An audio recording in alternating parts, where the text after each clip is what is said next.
എല്ലാവർക്കും നമസ്കാരം. കഴിഞ്ഞ വേനൽക്കാലത്ത് ചൂട് വളരെ കൂടുതലായതുകൊണ്ട് ഒരു പോർട്ടബിൾ എയർ കണ്ടീഷണർ വാങ്ങിയതാണ്. അപ്പോഴാണ് ഇതിൻ്റെ പ്രവർത്തനം എങ്ങനെയെന്ന് അറിയാൻ താല്പര്യം തോന്നിയത്. നമ്മൾ ഭക്ഷണം തണുപ്പിക്കാൻ ഉപയോഗിക്കുന്ന ഫ്രിഡ്ജിൻ്റെ പ്രവർത്തനവും ഇതും തമ്മിൽ സമാനതകളുണ്ടല്ലോ. രണ്ടും ഒരു അടച്ച ഏരിയ തണുപ്പിക്കുകയാണ് ചെയ്യുന്നത്. എന്നാൽ ഒരു ഫ്രിഡ്ജ് തുറന്നു വെച്ചാൽ റൂം തണുക്കുമോ? തണുക്കില്ല. ആദ്യം ഫ്രിഡ്ജിൻ്റെ ഉള്ളിലെ തണുപ്പങ്ങ് പോയാൽ പിന്നെ റൂം കൂടുതൽ ചൂടാവത്തേ ഉള്ളൂ. എന്താണ് അപ്പോൾ ഇവ തമ്മിലുള്ള വ്യത്യാസം? ഇതിൻ്റെ പ്രവർത്തനം അറിയാൻ നമുക്ക് എന്ത് ചെയ്യാൻ പറ്റും? ഇതിനെ തുറന്ന് ഇതിനുള്ളിൽ എന്തൊക്കെയാണുള്ളത് എന്നൊക്കെ ഒന്ന് നോക്കാം അല്ലേ. അപ്പോൾ ഈ എ സി തുറന്ന് ഇതിനുള്ളിലെ പ്രവർത്തനം കണ്ട് മനസ്സിലാക്കുകയും ഫ്രിഡ്ജ്, എ സി എന്നിവയൊക്കെ പ്രവർത്തിക്കുന്ന റെഫ്രിജറേഷൻ എന്ന പ്രോസസ്സ് മനസ്സിലാക്കുകയും ഇവ തമ്മിലുള്ള വ്യത്യാസം എന്താണെന്നും അറിയാം ഇന്നത്തെ സൈക്കാർലം വീഡിയോയിൽ.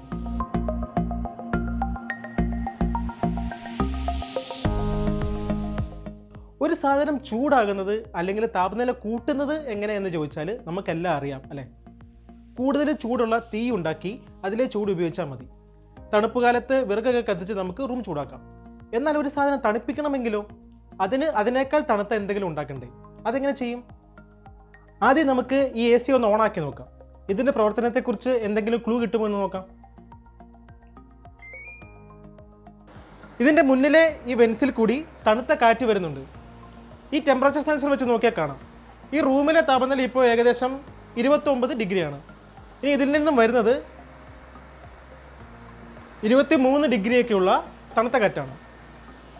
ഇനി ഇതിൻ്റെ പുറകിലൊരു ഹോസ് ഉണ്ട്, അതിലൂടെയും കാറ്റ് വരുന്നുണ്ട്. അത് നല്ല ചൂടുള്ള കാറ്റാണ്.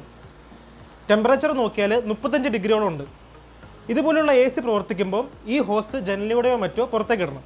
അപ്പോൾ തണുത്ത വായു ഉള്ളിലും ചൂടുള്ള വായു പുറത്തേക്കും പോകും. ഇനി ഇതിൻ്റെ പുറകുവശം ഒന്ന് നോക്കാം.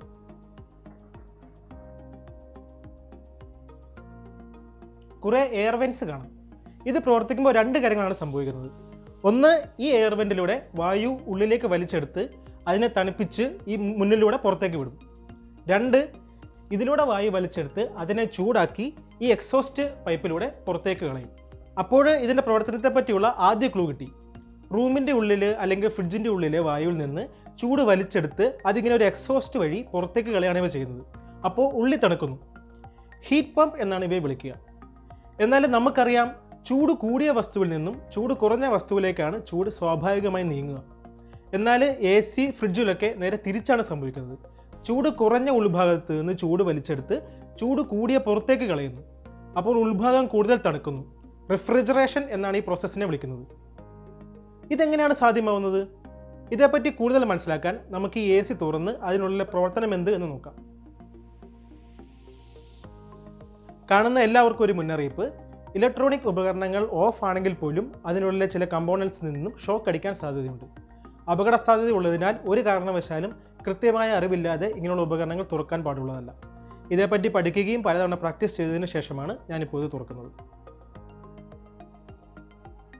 ഇതിൻ്റെ ഉള്ളിൽ നമുക്ക് പ്രധാനമായും ഇങ്ങനെ ചെമ്പ് ട്യൂബ്സ് ആണ് കാണാൻ പറ്റുന്നത്. ഇത് രണ്ട് സെക്ഷനായാണ് കാണുന്നത്. ഈ മുകളിൽ കാണുന്ന സെക്ഷൻ ഇവാപ്പറേറ്റർ കോയിൽ എന്നും താഴെയുള്ള സെക്ഷൻ കണ്ടൻസർ കോയിലും എന്നാണ് പറയുന്നത്.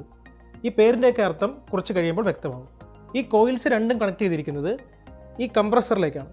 ഇതാണ് ഇതിൻ്റെ ഏറ്റവും പ്രധാന കമ്പോണൻറ്റ് എന്ന് പറയാം. ഈ കോപ്പർ പൈപ്പിൻ്റെയൊക്കെ അകത്ത് എന്താണുള്ളത്? ഇതിലൊരു വാതകമുണ്ട്. റെഫ്രിജറൻറ്റ് എന്നാണ് അതിനെ വിളിക്കുന്നത്. ഈ compressor, condenser coil, evaporator coil, പിന്നെ ഇതിന് അകത്തുള്ള ഈ റെഫ്രിജറൻറ്റ് എന്നിവയാണ് ഇതിലെ പ്രധാന ഘടകങ്ങൾ.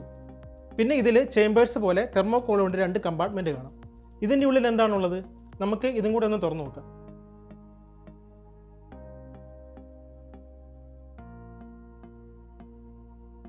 ഇതിൻ്റെ ഉള്ളിൽ ഫാനാണുള്ളത്. കണ്ടില്ലേ? വായുവിനെ വലിച്ചെടുക്കുന്നതും പുറത്തേക്ക് വിടുന്നതുമൊക്കെ ഈ ഫാൻ ഉപയോഗിച്ചാണ്. നമ്മുടെ സാധാരണ ഫാൻ പുറകിൽ നിന്നും വായു വലിച്ചെടുത്ത് മുന്നിലേക്കാണല്ലോ വിടുന്നത്. എന്നാൽ ഈ ഫാൻ നോക്കിയാൽ ഇത് താഴെ നിന്ന് വായു വലിച്ചെടുത്ത് ഈ സൈഡിലേക്കാണ് വിടുന്നത്. ഈ എ സി പ്രവർത്തിക്കുമ്പം ഈ ഇവാപ്പറേറ്റർ കോയിലാണ് തണുക്കുന്നത്. അപ്പോൾ ഈ മുകളിലത്തെ ഫാൻ ഇതിലൂടെ വായുവിനെ വലിച്ചെടുക്കും. അപ്പോൾ ഈ ഇവാപ്പറേറ്റർ കോയിൽ തണുപ്പായതുകൊണ്ട് ആ വായു തണുക്കും. ആ തണുത്ത വായു ഇതിലൂടെ പുറത്തേക്ക് വരും. ഇങ്ങനെ വായുവിനെ തണുപ്പിക്കുമ്പോൾ ഇവാപ്പറേറ്റർ കോയിലിനുള്ളിൽ റെഫ്രിജറൻറ്റ് വാതകം ചൂടാകും. അത് താഴെയുള്ള കംപ്രസറിലും കണ്ടൻസറിലും ഒക്കെ എത്തുമ്പോൾ ഈ താഴത്തെ ഫാൻ ഇതിലൂടെ പുറത്തെ വായുവിനെ വലിച്ചെടുക്കും. അപ്പോൾ കംപ്രസറിലെയും കണ്ടൻസറിലേക്ക് ചൂട് ആ വായുവിലേക്ക് കൈമാറും. എന്നിട്ട് ആ വായു മുമ്പേ നമ്മൾ കണ്ട ഹോസിലൂടെ റൂമിൻ്റെ പുറത്തേക്ക് തള്ളപ്പെടും. റെഫ്രിജറേഷൻ സൈക്കിൾ ഉപയോഗിച്ച് പ്രവർത്തിക്കുന്ന എല്ലാ ഉപകരണങ്ങളിലും ഈ കമ്പോണൻസ് എല്ലാം കാണാൻ കഴിയും. നമ്മൾ സാധാരണ കാണുന്ന സ്പ്ലിറ്റ് എ സി ആണെങ്കിൽ അതിൽ 2 യൂണിറ്റ് ആയാണ് ഇത് കാണുക. റൂമിൻ്റെ ഉള്ളിലുള്ള യൂണിറ്റിൽ ഇവാപ്പറേറ്റർ കോയിലും ഫാനും കാണും. ചൂടാകുന്ന ഭാഗങ്ങളൊക്കെ റൂമിന് പുറത്തുള്ള കംപ്രസർ യൂണിറ്റിലാവും ഉണ്ടാവുക. ഇവ തമ്മിൽ റെഫ്രിജറൻറ്റ് വാതകം കൈമാറാനുള്ള പൈപ്പുകളും ഉണ്ടാവും. വിൻഡോ എ സി ആണെങ്കിൽ ഈ പോർട്ടബിൾ എ സിയിൽ കാണുന്നത് പോലെ എല്ലാം ഒരുമിച്ചായിരിക്കും. പക്ഷേ ജനലിന് വെളിയിലുള്ള ഭാഗത്തായിരിക്കും കംപ്രസറും കണ്ടൻസർ കോയിലും അങ്ങനെ ചൂടുള്ള ഭാഗങ്ങളൊക്കെ. മുറിയുടെ ഉള്ളിലുള്ള ഭാഗത്ത് തണുപ്പുള്ള ഇവാപ്പറേറ്റർ കോയിലും ഫാനും ആണ് ഉണ്ടാവുക. ഇങ്ങനെ ചൂടുള്ള ഭാഗം മുറിയുടെ പുറത്താണെങ്കിൽ അഡ്വാൻറ്റേജ് ഉണ്ടല്ലേ, കൂടുതൽ എഫിഷ്യൻ്റ് ആയിട്ട് മുറി തണുപ്പിക്കാൻ സാധിക്കും. ഇനി ഫ്രിഡ്ജ് ആണെങ്കിലോ, അതിൻ്റെ പുറകിൽ നോക്കിയാൽ ഈ കംപ്രസർ കണ്ടൻസർ കോയിൽ ഫാനൊക്കെ കാണാൻ സാധിക്കും. അതുവഴിയാണ് അകത്തു നിന്നുള്ള ചൂട് പുറത്തേക്ക് പോകുന്നത്. ഫ്രിഡ്ജിൻ്റെ ഉള്ളിൽ ഇവാപ്പറേറ്റർ കോയിലും ഫാനും ഉണ്ടാവും. ഒരു ഫ്രിഡ്ജ് തുറന്നു വെച്ചാൽ റൂം തണുക്കില്ല, ചൂടാവുകയുള്ളൂ എന്ന് പറഞ്ഞതിൻ്റെ കാരണം മനസ്സിലായില്ലേ? ഫ്രിഡ്ജിനുള്ളിലെ ചൂടെടുത്ത് അതിൻ്റെ പുറകിലുള്ള കംപ്രസറും കണ്ടൻസർ കോയിൽ വഴിയാണ് പുറത്തേക്ക് കളയുന്നത്. ചൂട് നമുക്ക് ഇല്ലാതാക്കാൻ കഴിയില്ല. അത് ഒരിടത്തു നിന്നും എടുത്ത് വേറൊരിടത്ത് കൊണ്ട് കളയുകയാണ് റെഫ്രിജറേറ്റേഴ്സ് ചെയ്യുന്നത്. ഫ്രിഡ്ജ് തുറന്നു വെച്ചാൽ റൂമിലെ ചൂടെടുത്ത് അവിടെ തന്നെ പുറത്ത് കളയുന്നു. അപ്പോൾ റൂം തണുക്കില്ല എന്ന് മാത്രവുമല്ല, കംപ്രസറൊക്കെ പ്രവർത്തിക്കുമ്പോൾ കുറച്ച് വേസ്റ്റ് ഹീറ്റ് ഉണ്ടാകുന്നുണ്ട്. അത് കാരണം റൂം കൂടുതൽ ചൂടാവുകയും ചെയ്യും. തെർമോഡൈനാമിക്സിലെ 2 നിയമങ്ങളാണ് ഇവിടെ പ്രവർത്തിക്കുന്നത്. ഒന്ന്, energy can neither be created nor be destroyed. ഊർജ്ജം നിർമ്മിക്കുവാനോ നശിപ്പിക്കുവാനോ സാധ്യമല്ല. It can only be transferred from one form to another. അത് ഒരു രൂപത്തിൽ നിന്നും മറ്റൊരു രൂപത്തിലേക്ക് മാറ്റുവാനേ കഴിയൂ എന്ന ഒന്നാം നിയമം. അപ്പോൾ നമുക്ക് താപോർജ്ജം ഇല്ലാതാക്കാൻ കഴിയില്ല. 2, പുറത്തുനിന്നും ഊർജ്ജം കൊടുക്കാതെ ഒരു തണുത്ത വസ്തുവിൽ നിന്നും ചൂടുള്ള വസ്തുവിലേക്ക് താപോർജ്ജം കൈമാറാൻ പറ്റില്ല എന്ന 2ാം നിയമം. അതായത് റെഫ്രിജറേഷൻ നടക്കണമെങ്കിൽ നമ്മൾ പുറത്തു നിന്ന് ഊർജ്ജം ഉപയോഗിക്കണം. ഈ കാര്യത്തിൽ ഇലക്ട്രിസിറ്റി. റെഫ്രിജറേഷൻ്റെ പ്രിൻസിപ്പിൾ ഇത്രയും മനസ്സിലാക്കിയെങ്കിലും പ്രധാന കാര്യം ഇതുവരെ പറഞ്ഞില്ല. എങ്ങനെയാണ് ഈ ഇവാപ്പറേറ്റർ കോയിലിൽ തണുപ്പുണ്ടാവുന്നത്? എന്താണ് കംപ്രസറിൻ്റെ പ്രവർത്തനം? ഇതിനകത്തുള്ള റെഫ്രിജറൻറ്റ് വാതകത്തിൻ്റെ പ്രത്യേകത എന്താണ്? ഇതിൻ്റെ ഒരു സിമ്പിൾ എക്സ്പ്ലനേഷൻ നമ്മുടെ ലിക്വിഡ് നൈട്രജൻ്റെ വീഡിയോയിൽ പറഞ്ഞിരുന്നു. ഇതിനെക്കുറിച്ച് കുറച്ചുകൂടി വിശദമായിട്ട് നോക്കാം. ഇനി ഇതിനുള്ളിൽ റെഫ്രിജറൻറ്റ് വാതകമാണുള്ളത് എന്ന് പറഞ്ഞല്ലോ. ക്ലോറോ ഫ്ലൂറോ കാർബൺസ് അഥവാ CFCs എന്നറിയപ്പെടുന്ന വാതകങ്ങളായിരുന്നു പണ്ട് ഉപയോഗിച്ചിരുന്നത്. എന്നാൽ ഇത് ഓസോൺ പാളിയുടെ നശീകരണത്തിന് കാരണമാകുന്നു എന്ന് കണ്ടെത്തിയതിനെ തുടർന്ന് ഇത് നിരോധിക്കുകയും ഇപ്പോൾ HFC അഥവാ ഹൈഡ്രോ ഫ്ലൂറോ കാർബൺസ് എന്ന വാതകങ്ങളാണ് കൂടുതലായി ഉപയോഗിക്കുന്നത്. ഇവ ഓസോൺ പാളികൾക്ക് കുഴപ്പമുണ്ടാക്കുന്നില്ലെങ്കിലും ആഗോള താപനത്തിനും അതുമൂലം കാലാവസ്ഥാ വ്യതിയാനത്തിനും കാരണമായ ഗ്രീൻ ഹൗസ് ഇഫക്റ്റ് ഉണ്ടാക്കുന്നവയാണ്.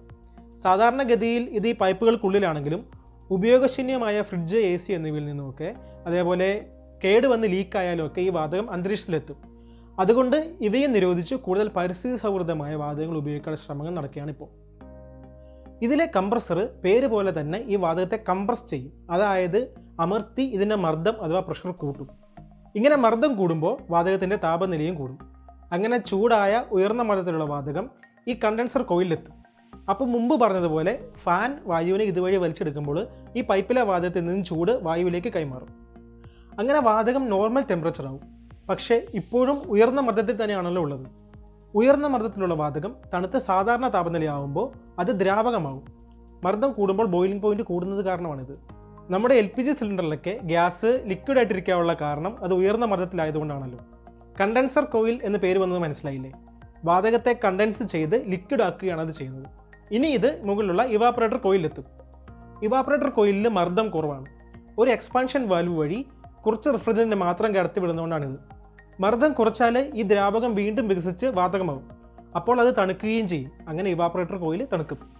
ഈ പ്രക്രിയ എളുപ്പത്തിൽ മനസ്സിലാക്കാൻ ഒരു സ്പ്രേ ബോട്ടിൽ എടുത്താൽ മതി. ഇതൊന്ന് കുലുക്കി നോക്കിയാൽ ഇതിൽ ദ്രാവക രൂപത്തിലാണ് സ്പ്രേ ഉള്ളതെന്ന് മനസ്സിലാവും. ഉയർന്ന മർദ്ദത്തിൽ കംപ്രസ് ചെയ്ത് ലിക്വിഡാക്കി വെച്ചിരിക്കുന്ന പ്രൊപ്പലൻ്റാണ് ഇതിനുള്ളിലുള്ളത്.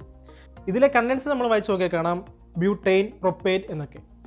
നമ്മുടെ LPGയിലുള്ളതും റെഫ്രിജറേറ്ററിലുള്ളതുമൊക്കെ സമാനമായ വാതകങ്ങൾ തന്നെയാണ്. സ്പ്രേയുടെ മണം നൽകുന്ന കോമ്പൗണ്ട് ഇതൊന്നും അല്ല കേട്ടോ. ഇനി ഇതൊന്ന് സ്പ്രേ ചെയ്ത് നോക്കാം. അകത്തെ ഉയർന്ന മർദ്ദത്തിലുള്ള പ്രൊപ്പലൻ്റ് ചെറിയ ഈ വാൽവിലൂടെ കുറഞ്ഞ അളവിൽ പുറത്തേക്ക് വരുന്നു. പുറത്ത് മർദ്ദം കുറവായതിനാൽ അത് ഉടനെ വാതകമായി മാറുന്നു. ഈ സ്പ്രേ ശരീരത്തിലടിച്ചാൽ നമുക്ക് തണുപ്പ് അനുഭവപ്പെടാറില്ലേ? കുറച്ച് നേരം ഇങ്ങനെ അടിച്ചുകൊണ്ടിരുന്നാൽ ഈ ക്യാനും തണുക്കുന്നതായി കാണാം. ഇതെല്ലാവർക്കും വീട്ടിൽ ചെയ്ത് നോക്കി ബോധ്യപ്പെടുത്താവുന്നതാണ്. ഞാനിപ്പോൾ മുമ്പേ കാണിച്ച ടെമ്പറേച്ചർ സെൻസറിലേക്ക് ഈ സ്പ്രേ ഒന്ന് അടിച്ചു നോക്കുകയാണ്. ഇപ്പോൾ ടെമ്പറേച്ചർ 24 ഡിഗ്രിയാണ് കാണിക്കുന്നത്. സ്പ്രേ അടിക്കുമ്പോൾ പെട്ടെന്ന് തന്നെ കുറഞ്ഞ് 10 ഡിഗ്രി വരെ പോകുന്നു. ഇത് തന്നെയാണ് നമ്മുടെ ഇവാപ്പറേറ്റർ കോയിലിൽ നടക്കുന്നത്. ഉയർന്ന മർദ്ദത്തിൽ ദ്രാവകമായിരിക്കുന്ന റെഫ്രിജറൻറ്റ് കുറേശ്ശെയായി എക്സ്പാൻഷൻ വാൽവിലൂടെ ഇവാപ്പറേറ്റർ കോയിലിലേക്ക് എത്തുന്നു. അപ്പോഴും മർദ്ദം കുറവായതുകൊണ്ട് റെഫ്രിജറൻറ്റ് വാതകമാവുകയും തണുക്കുകയും ചെയ്യുന്നു. അങ്ങനെ ഈ ഇവാപ്പറേറ്റർ കോയിലും തണുക്കുന്നു. കംപ്രസറും എക്സ്പാൻഷൻ വാൽവും കാരണമാണ് ഇവാപ്പറേറ്റർ കോയിലിൽ മർദ്ദം കുറച്ച് നിലനിർത്താൻ കഴിയുന്നത്. ഇനി മുൻപ് പറഞ്ഞതുപോലെ റൂമിലെ വായു ഇതിലൂടെ കടന്നു പോകുമ്പോൾ അതിൻ്റെ ചൂട് ഈ കോയിലിലേക്ക് കൈമാറുകയും വായു തണുക്കുകയും ചെയ്യും. ഈ തണുത്ത വായു റൂമിലേക്ക് വിടും. അങ്ങനെ റൂമിലെ വായു ഇതിലൂടെ ഇങ്ങനെ കടന്നു പോയിക്കൊണ്ടിരിക്കുന്നതനുസരിച്ച് തണുത്തുകൊണ്ടേയിരിക്കും. ഈ റെഫ്രിജറൻ്റ് വാതകം വീണ്ടും കംപ്രസറിലെത്തുന്നു, മർദ്ദം കൂട്ടുന്നു, ദ്രാവകമാകുന്നു, സൈക്കിൾ വീണ്ടും തുടങ്ങുന്നു. അങ്ങനെ ഈ റെഫ്രിജറേഷൻ സൈക്കിൾ നടന്നുകൊണ്ടേയിരിക്കും. 2 കാരണങ്ങൾ കൊണ്ടാണ് ഇവാപ്പറേറ്റർ കോയിൽ തണുക്കുന്നത്. ഒന്ന്, വാതകം മർദ്ദം കുറഞ്ഞ് വികസിക്കുമ്പോൾ അത് തണുക്കുന്നുണ്ട്. 2, ഒരു ദ്രാവകം ബാഷ്പീകരിച്ച് വാതകമാകാൻ ഊർജ്ജം ആവശ്യമാണ്. ഈ ഊർജ്ജം ചുറ്റുപാടിൽ നിന്ന് കിട്ടിയാലേ ദ്രാവകത്തിന് ബാഷ്പീകരിക്കാൻ സാധിക്കൂ. ഉദാഹരണത്തിന് തിളച്ച വെള്ളം ആവിയായി വറ്റിപ്പോകാൻ വീണ്ടും നമ്മൾ ചൂട് കൊടുത്തുകൊണ്ടേയിരിക്കണമല്ലോ. നമ്മൾ ഹാൻഡ് സാനിറ്റൈസർ കയ്യിൽ തൂത്താൽ ചെറിയൊരു തണുപ്പ് അനുഭവപ്പെടാറില്ലേ? Hand സാനിറ്റൈസറിലുള്ള alcohol ബാഷ്പീകരിച്ച് പോകുന്നതുകൊണ്ടാണിത്. അതിന് ബാഷ്പീകരിക്കാൻ ആവശ്യമായ ചൂട് നമ്മുടെ കയ്യിൽ നിന്നാണ് എടുക്കുന്നത്. അപ്പോൾ നമ്മുടെ കൈ തണുക്കും. അതേപോലെ തന്നെ ഇവാപ്പറേറ്റർ കോയിലിൽ റെഫ്രിജറൻറ്റ് ബാഷ്പീകരിച്ച് പോകുമ്പോൾ അതിൻ്റെ ചുറ്റുപാടിൽ നിന്നും ചൂടെടുക്കും.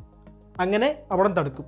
റെഫ്രിജറേഷൻ സൈക്കിൾ ഉപയോഗിക്കുന്ന ഫ്രിഡ്ജ്, എയർ കണ്ടീഷൻ എന്നിവയുടെ പ്രവർത്തനമാണ് ഇപ്പോൾ നമ്മൾ പറഞ്ഞത്. റൂം തണുപ്പിക്കാൻ എയർ കൂളർ എന്ന വെള്ളം ഒഴിച്ച് പ്രവർത്തിക്കുന്ന മറ്റൊരു ഉപകരണം കൂടിയുണ്ട്. ഇത് ഇവാപ്പറേറ്റീവ് കൂളിംഗ് എന്ന ടെക്നോളജിയാണ് ഉപയോഗിക്കുന്നത്. ഹ്യൂമിഡിറ്റി കൂടിയ നമ്മുടെ നാട്ടിലൊക്കെ അത്ര പ്രായോഗികമല്ലാത്ത ടെക്നോളജിയാണിത്. Desktop cooler, portable air cooler എന്നൊക്കെ പേരിൽ ചെറിയ വിലയ്ക്ക് ഇത്തരം കൂളറുകളുടെ ഒരു ചെറിയ വെർഷൻ ഇപ്പോൾ ധാരാളമായി വിൽപ്പനയ്ക്കുണ്ട് ഓൺലൈൻ സൈറ്റ്സിലൊക്കെ. ഇതൊന്നും വാങ്ങി പറ്റിക്കപ്പെടരുത്. ഇതൊന്നും കാര്യമായ ഫലം തരില്ല. ഇപ്പോൾ ഇതേപ്പറ്റി കൂടുതൽ പറയാൻ സമയമില്ല. ഭാവിയിൽ ഒരു വീഡിയോ ചെയ്യണമെന്ന അഭിപ്രായമുണ്ടെങ്കിൽ ഒന്ന് കമൻറ്റ് ചെയ്തേക്കുക. ഇവിടെ പോർട്ടബിൾ എയർ കണ്ടീഷണർ കാണിച്ചതുകൊണ്ട് സാധാരണ കാണുന്ന സ്പ്ലിറ്റ് AC, വിൻഡോ AC ഒക്കെക്കാൾ നല്ലതാണിതെന്ന് കരുതരുത്. ആക്ച്വലി നേരെ ഓപ്പോസിറ്റാണ്. മുമ്പ് പറഞ്ഞതുപോലെ സാധാരണ കാണുന്ന സ്പ്ലിറ്റ് AC ആണെങ്കിൽ കംപ്രസർ, കണ്ടൻസർ കോയിൽ എന്നിങ്ങനെ ചൂടാവുന്ന ഭാഗങ്ങളൊക്കെ റൂമിന് പുറത്തായതുകൊണ്ട് അത് കൂടുതൽ എനർജി എഫിഷ്യൻ്റ് ആയിരിക്കും. മാത്രമല്ല കംപ്രസർ പുറത്തായതുകൊണ്ട് ശബ്ദവും കുറവായിരിക്കും. ഇങ്ങനെയുള്ള പോർട്ടബിൾ യൂണിറ്റ് ആണെങ്കിൽ എല്ലാ റൂമിനുള്ളിൽ തന്നെയാണ്. പ്രവർത്തിക്കുമ്പോൾ റൂമിൽ നമ്മൾ ഫ്രിഡ്ജൊക്കെ പ്രവർത്തിക്കുമ്പോൾ ഉള്ളതുപോലെ ശബ്ദം ഉണ്ടാവും. പിന്നെ എനർജി എഫിഷ്യൻസി ഇതിന് കുറവുമായിരിക്കും. ഇഷ്ടമുള്ളതുപോലെ മാറ്റി വെക്കാം. ഇൻസ്റ്റാളേഷൻ വളരെ സിമ്പിളാണെന്നൊക്കെയാണ് ഇതിനുള്ള അഡ്വാൻറ്റേജ്.